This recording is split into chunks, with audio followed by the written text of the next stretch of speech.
Dory, the regal blue tang, gets separated from her parents, Jenny and Charlie, as a child.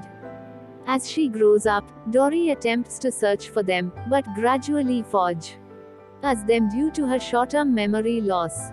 Later, she joins Marlin the clownfish, looking for Nemo. 1 year after meeting Marlin and Nemo, Dory is living with them on their reef. One day, Dory has a flashback and remembers her parents. She decides to look for them, but her memory problem is an obstacle. She suddenly remembers that they lived at the Jewel of Morro Bay, California, across the ocean when Nemo mentions the name. Marlin and Nemo accompany Dory on her journey.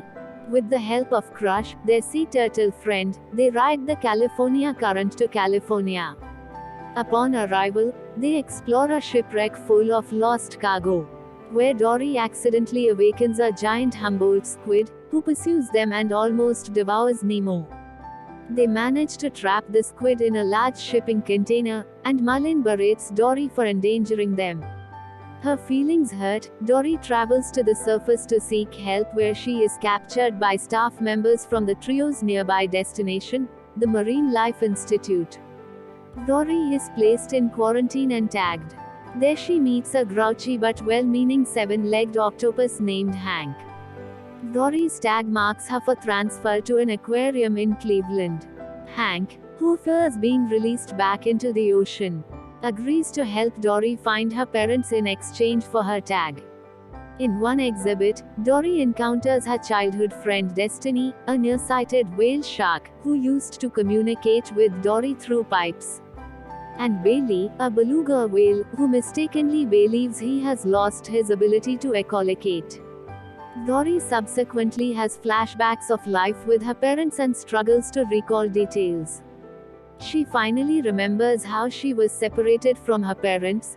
She overheard her mother crying one night, left to retrieve a shell to cheer her up, and was pulled away by an undertow current out into the ocean. Marlin and Nemo attempt to rescue Dory.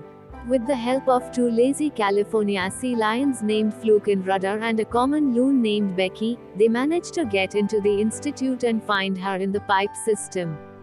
Other blue tangs tell them that Dory's parents escaped from the institute a long time ago to search for her and never came back, leaving Dory to believe that they have died. Hank retrieves Dory from the tank, accidentally leaving Marlin and Nemo behind.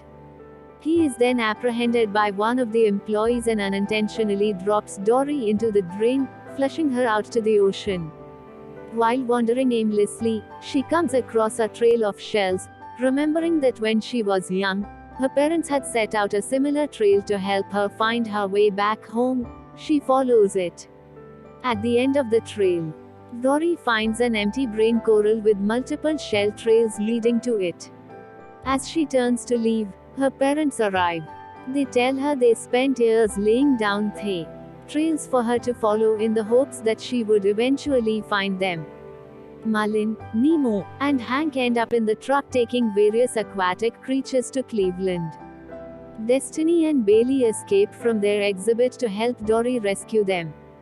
Once on board the truck, Dory persuades Hank to return to the sea with her, and together, they hijack the truck and drive it over busy highways, creating havoc, before crashing it into the sea. Freeing all the fish, Dory, along with her parents and new friends, returns to the reef with Marlin and Nemo. In a post-credits scene, the tank gang from Finding Nemo, still trapped inside their now covered in algae plastic bags, reach California 1 year after floating across the Pacific Ocean, where they are picked up by staff members from the Marine Life Institute.